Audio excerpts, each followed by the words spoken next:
इस वीडियो में है क्लास 10th के सब्जेक्ट मैथ्स का चैप्टर नंबर 8 जिसका नाम है इंट्रोडक्शन टू ट्रिग्नोमेट्री। इसी चैप्टर का इंट्रोडक्शन पार्ट है। इस चैप्टर में जो भी क्वेश्चंस दिए गए हैं उन क्वेश्चंस को सोल्व करने के लिए कौन से कॉन्सेप्ट यूज करने हैं, कौन से फॉर्मूले यूज करने हैं, इन्हीं सब चीजों के बारे में हम इस पार्ट में पढ़ने वाले हैं। इंट्रोडक्शन स्टार्ट करते हैं नेक्स्ट पेज से। चैप्टर का नाम है ट्रिग्नोमेट्री। ट्रिग्नोमेट्री होती क्या है, यहाँ पर हमें दिया है it is branch of mathematics that provide relation between the sides and angles of triangles. Trigonometry mathematics की वो ब्रांच है जो ट्राइंगल्स की साइड्स और ट्राइंगल्स के एंगल्स का रिलेशन हमें प्रोवाइड करती है। किसी भी ट्राइंगल की साइड्स और उसके एंगल्स के बीच में क्या रिलेशन यानी कि संबंध है, ये हमें ट्रिग्नोमेट्री बताती है। ट्रिग्नोमेट्री 3 ग्रीक वर्ड से बना है, ट्राई, गोन, मेट्रोन। ट्राई का मीनिंग होता है 3, गोन का मीनिंग होता है साइड्स और मेट्रोन का मीनिंग होता है मेजर यानी कि 3 साइड्स का मेजरमेंट। और 3 साइड से जो एनक्लोज फिगर बनता है वो होता है गाइस ट्राइंगल। सिंपली इस चैप्टर में हमें ट्राइंगल्स की साइड्स और जो भी ट्राइंगल के एंगल्स हैं उनके बारे में पढ़ना है। इस चैप्टर में जो हमें प्रॉब्लम्स दी गई हैं वो सभी रिलेट करती हैं राइट ट्राइंगल से, यानी ऐसा ट्राइंगल जिसमें कोई एक एंगल 90 डिग्री का हो। ये था बिल्कुल बेसिक ट्रिग्नोमेट्री का इंट्रोडक्शन। अब नेक्स्ट पेज पर ट्रिग्नोमेट्री से रिलेटेड कुछ फॉर्मूले, आइडेंटिटी और रेशियोज को समझ लेते हैं। ट्रिग्नोमेट्रिक रेशियोज, इसमें सबसे पहले एक ग्रीक सिंबल की बात कर लेते हैं। ये है ग्रीक सिंबल जिसे कहा जाता है थीटा। थीटा होता क्या है ट्रिग्नोमेट्री में, जो भी हमें ट्राइंगल दिया गया होता है उस ट्राइंगल का एक्यूट एंगल होता है, यानी थीटा या तो ये एंगल हो सकता है या फिर ये एंगल हो सकता है। सिंपल वर्ड्स में अगर कहें, थीटा एंगल की वैल्यू होती है। अब ट्रिग्नोमेट्रिक रेशियोज को देखते हैं। ट्रिग्नोमेट्री से रिलेटेड यहाँ पर हमें कुछ टर्म्स दी गई हैं, जैसे sine theta, cos theta, tan theta, cosec theta, sec theta, cot theta. ये जो भी टर्म्स हैं ये ट्राइंगल की साइड्स का रेशियो होता है। हम रेशियो किस तरह से लिखते हैं, 3:4। इस रेशियो को हम फ्रैक्शन में भी लिख सकते हैं, 3/4। तो जो भी हमारी ये टर्म्स हैं ये ट्राइंगल की साइड्स का रेशियो होता है, इसको फ्रैक्शन में हम लिखेंगे। ठीक है। अब सिंपली अगर हमारा एंगल थीटा जो है वो एंगल सी है, हमने क्या किया, जो हमारा ये ट्राइंगल है ABC, इसमें हमने थीटा ले लिया एंगल C को, ये वाला हो गया हमारा थीटा। अब हमेशा थीटा के अपोजिट जो साइड है वो होती है P4 परपेंडिकुलर, और थीटा जो है इसके साथ वाली साइड, थीटा के साथ वाली साइड है ये होती है हमेशा B यानी कि बेस। और 90 डिग्री के अपोजिट जो साइड है ये AC, ये होती है हमेशा हाइपोटेनियस, जिसे कैपिटल H से शो करते हैं। अब साइन थीटा होता है ट्राइंगल की साइड का रेशियो। कौन कौन सी साइड का रेशियो होता है, परपेंडिकुलर और हाइपोटेनियस का। साइन थीटा को हम यहाँ पर लिखेंगे परपेंडिकुलर अपॉन में हाइपोटेनियस। अब सिंपली इस वाले ट्राइंगल में हमारा परपेंडिकुलर क्या है, अगर हमने एंगल C को थीटा लिया है तो परपेंडिकुलर होगा हमारा AB और हाइपोटेनियस हो जाएगा AC। साइन थीटा हमारा आ जाएगा AB अपॉन में AC। बिल्कुल इसी तरह से यहाँ पर है कोस थीटा। कोस थीटा कौन सी साइड्स का रेशियो होता है, बेस अपॉन में हाइपोटेनियस। यहाँ पर मैं सिंपली लिख सकता हूँ B अपॉन में H, और यहाँ पर बेस क्या है इस ट्राइंगल में, थीटा के साथ वाली साइड होती है बेस, ये है BC, और हाइपोटेनियस हमेशा सेम रहता है AC। तो ये आ जाएगा गाइस BC अपॉन में AC। इसके बाद है यहाँ पर टेन थीटा, ये होता है परपेंडिकुलर और बेस का रेशियो। सिंपली हम इसे लिख देंगे परपेंडिकुलर अपॉन में बेस। इस ट्राइंगल में परपेंडिकुलर हमारा है AB और बेस है BC। यहाँ पर आ जाएगा गाइस हमारा परपेंडिकुलर AB और बेस BC। ये हो गया टेन थीटा का रेशियो। अब बात करते हैं कोसेक थीटा।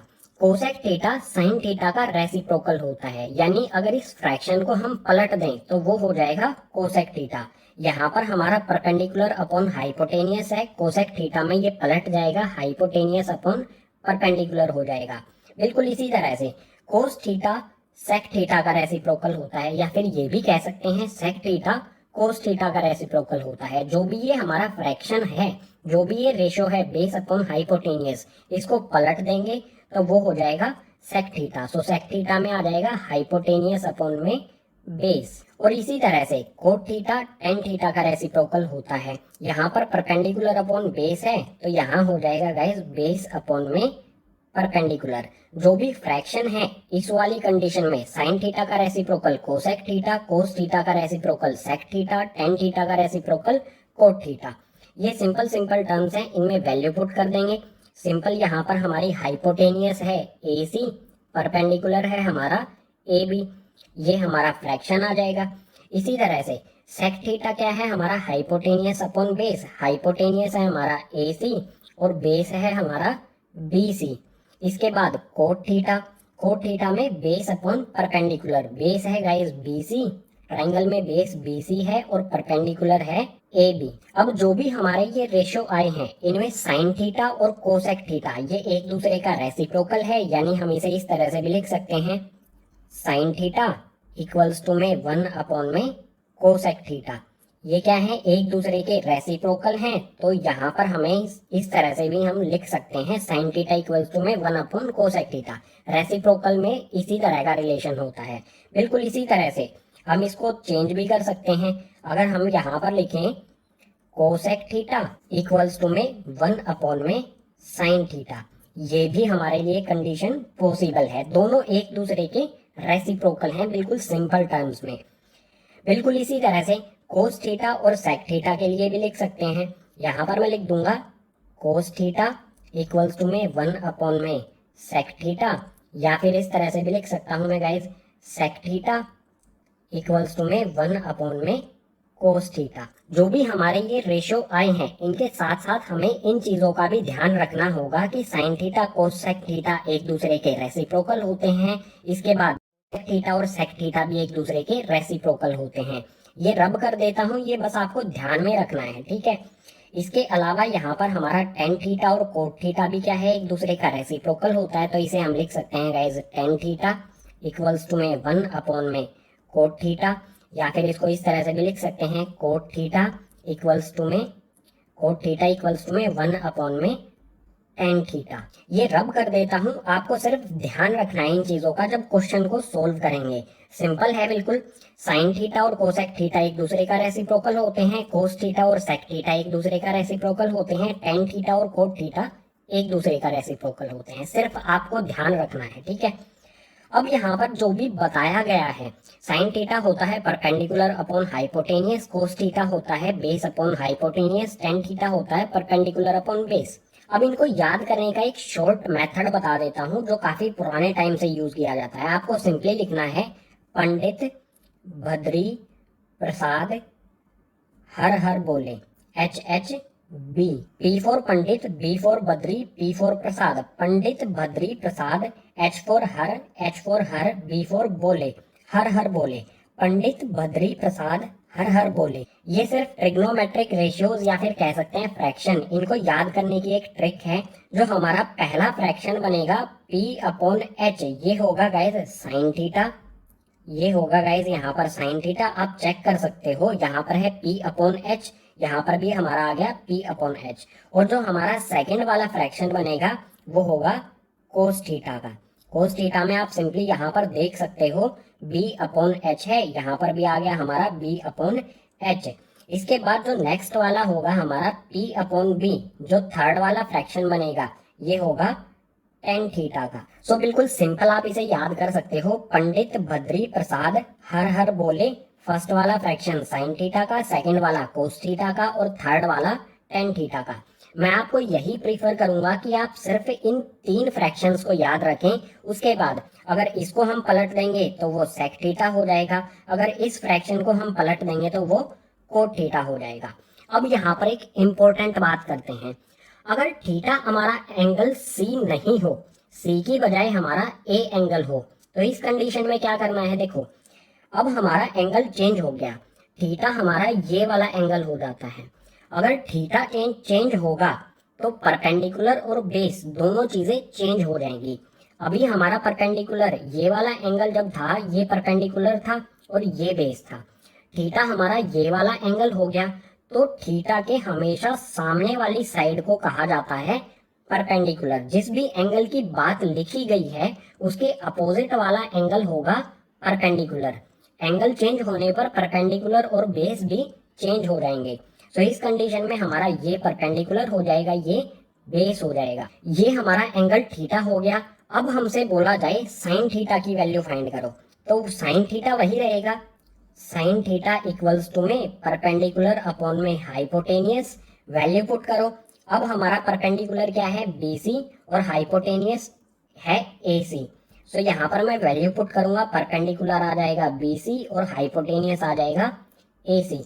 आप सिंपली देख सकते हो, जब हमारा एंगल C थीटा था तो हमारा आया था AB अपॉन में AC, और जब हमारा थीटा एंगल A है तो हमारा चेंज हो गया आंसर। तो एंगल चेंज होने पर हमेशा परपेंडिकुलर और बेस चेंज हो जाएंगे। थीटा के अपोजिट हमेशा परपेंडिकुलर होता है, ये हमें हमेशा ध्यान रखना है। जो हमें यहाँ पर ये दिया गया है साइन थीटा, इसकी जगह हमें इस तरह से भी दिया जा सकता है साइन A। साइन A का मतलब होगा जो हमारा A एंगल है वो थीटा है, ठीक है। थीटा की जगह हमें डायरेक्ट जो एंगल है वो भी दिया जा सकता है, तो कंफ्यूज नहीं होना है। अगर हमें थीटा दिया गया है तो थीटा लिख दो, अगर हमें एंगल A दिया गया है तो एंगल A लिख दो। साइन A, इसकी वैल्यू भी क्या होगी, बिल्कुल सेम यही होगी, P अपॉन में H, और वैल्यू यहाँ पर पुट कर देंगे।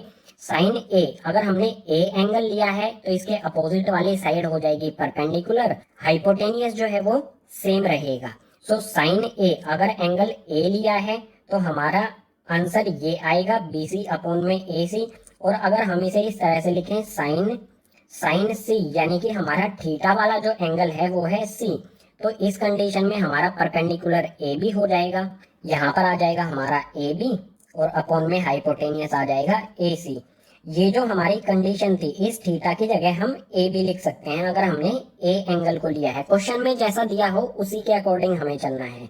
साइन A, अगर एंगल A लेते हैं तो हमारा आएगा BC अपॉन में AC, और साइन C थीटा अगर हम एंगल C को लेते हैं तो आ जाएगा AB अपॉन AC। बिल्कुल सिंपल है, एंगल चेंज होगा तो हमारे जो बेस और परपेंडिकुलर हैं वो भी उसके अकॉर्डिंग चेंज हो जाएंगे। थीटा के अपोजिट हमेशा होगा परपेंडिकुलर, और थीटा के जो साइड साथ में साइड होगी, थीटा के साथ वाली साइड हमेशा होगी बेस। थीटा हमेशा उसको मान लेना है जो भी हमारे ट्रिग्नोमेट्रिक टर्म दी गई है। साइन दिया गया है, साइन के बाद जो भी कैपिटल में हमारी वैल्यू आएगी वही हो जाएगा हमारा थीटा। अगर यहाँ पर A आया है तो A एंगल थीटा हो जाएगा, अगर यहाँ पर C दिया गया है तो C एंगल थीटा हो जाएगा। अब यहाँ पर एक रिलेशन और बता देता हूं मैं, काफी इंटरेस्टिंग लगेगा आपको।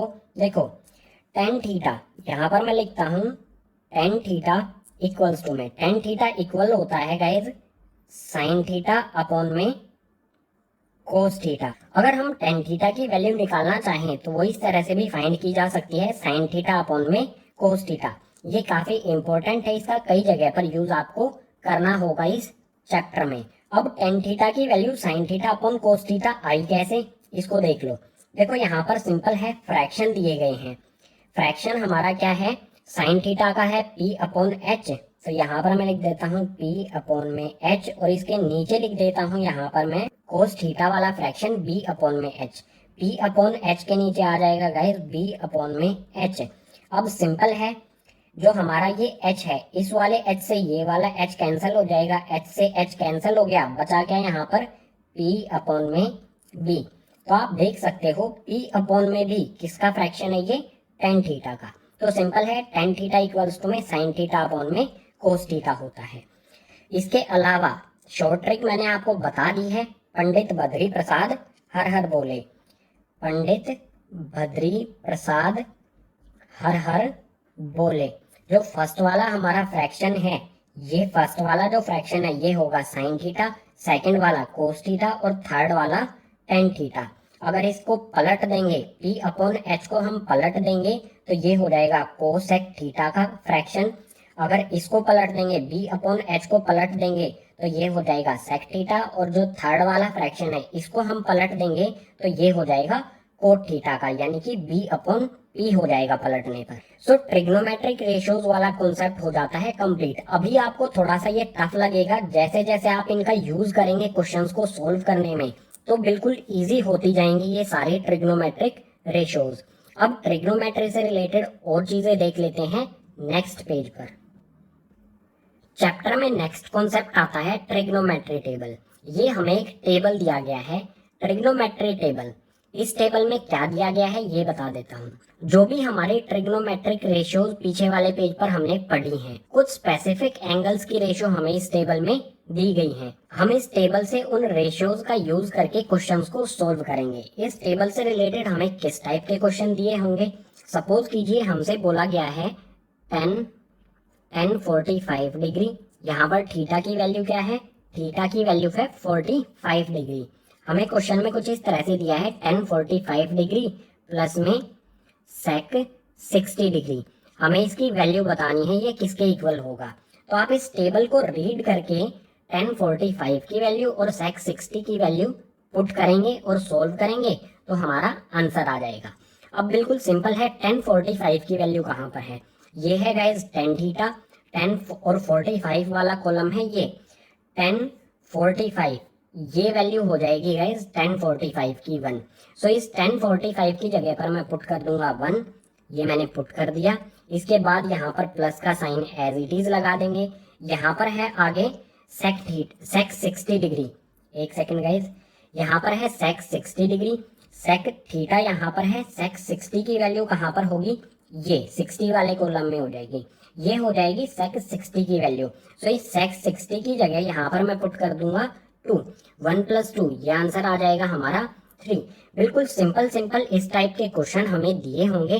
10 45 की जगह मैंने 1 वैल्यू पुट कर दी, सेक 60 की जगह मैंने पुट कर दिया 2, दोनों को ऐड करेंगे तो ये आ जाएगा हमारा आंसर 3। जो भी इस टेबल में हमें ये वैल्यूज दी गई हैं, इन वैल्यूज का आप क्वेश्चंस को सोल्व करने में जैसे जैसे यूज करेंगे वैसे वैसे ये वैल्यू आपको याद होती जाएंगी। जैसे मैं अपनी आंखें बंद करके अभी बता सकता हूँ कि sin 60 की वैल्यू क्या होगी। मैंने अपनी आंखें बंद कर ली हैं, आपको दिखाई नहीं दे रहा होगा लेकिन आप भरोसा कर सकते हैं। मैं यहाँ पर बता सकता हूँ sin 60 की वैल्यू क्या होगी, ये हो जाएगी गाइज √3/2। आप चेक कर सकते हैं इसमें। बिल्कुल इसी तरह से 10 45 की वैल्यू क्या होगी 1, मुझे ये याद है, बिल्कुल इजीली मैं बता सकता हूँ। इसके बाद यहाँ पर बता सकता हूँ मैं सेक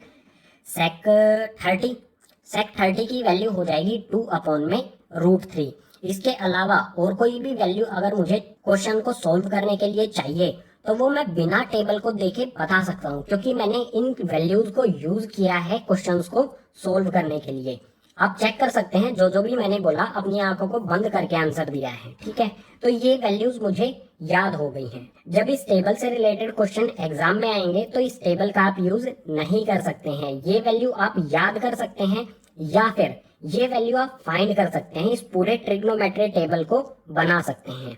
बनाएंगे कैसे, इसकी एक अलग से वीडियो बनाई जाएगी, लिंक आपको नीचे डिस्क्रिप्शन बॉक्स में प्रोवाइड कर दिया जाएगा।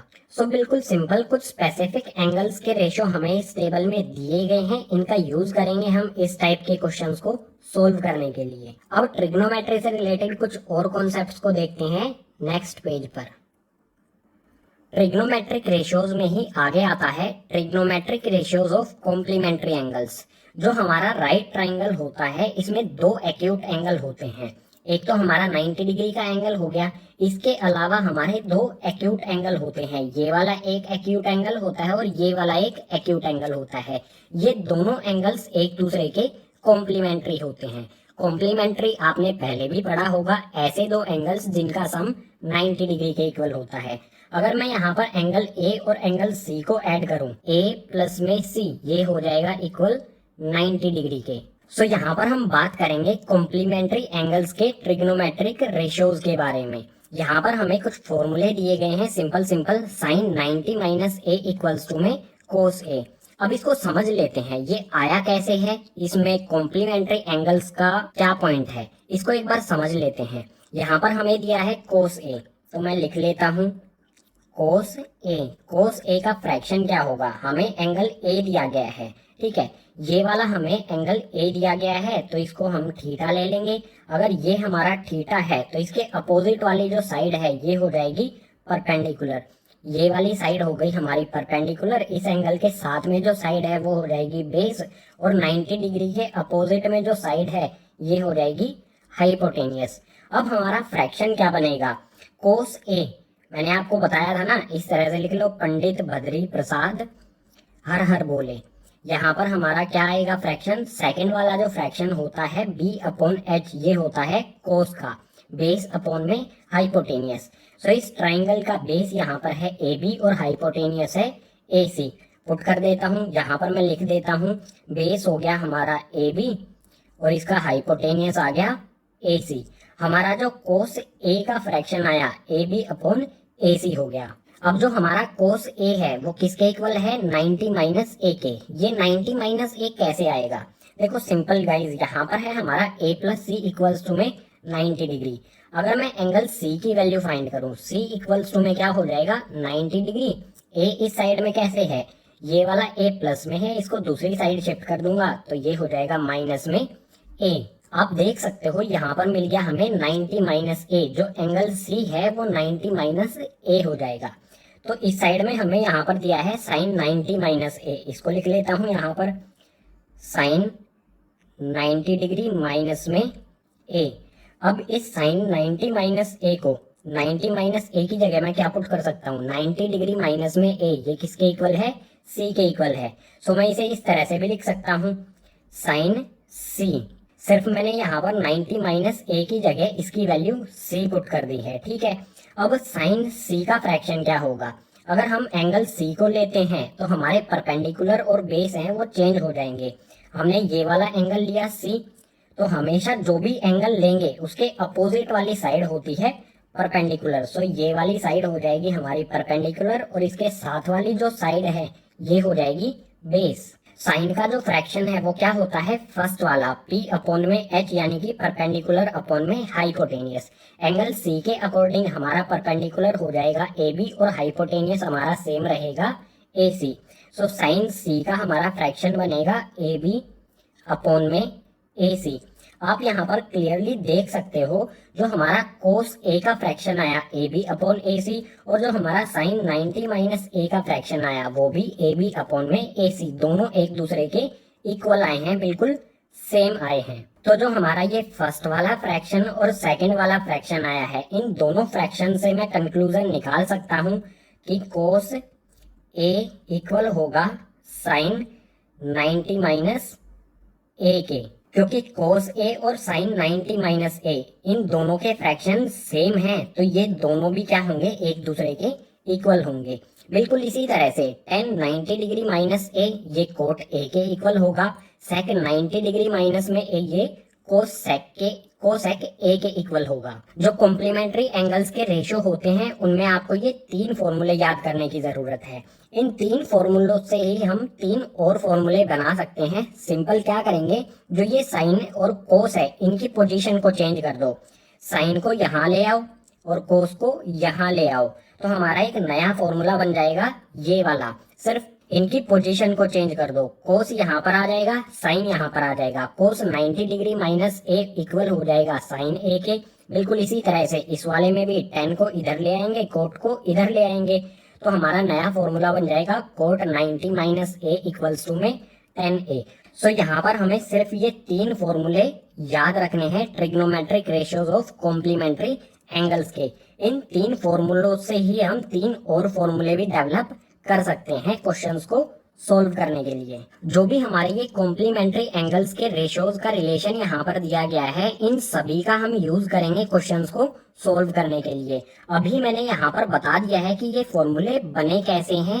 जो भी हमें ये कॉम्प्लीमेंट्री एंगल्स के ट्रिग्नोमेट्रिक रेशियोज का रिलेशन दिया गया है, फॉर्मूले दिए गए हैं, इनका यूज कैसे करना है ये आपको पता चलेगा जब हम एक्सरसाइज के क्वेश्चंस को सोल्व करेंगे। सो इन सभी के बाद नेक्स्ट पेज पर देख लेते हैं ट्रिग्नोमेट्रिक आइडेंटिटीज को। इंट्रोडक्शन टू ट्रिग्नोमेट्री का लास्ट कॉन्सेप्ट आता है ट्रिग्नोमेट्रिक आइडेंटिटीज।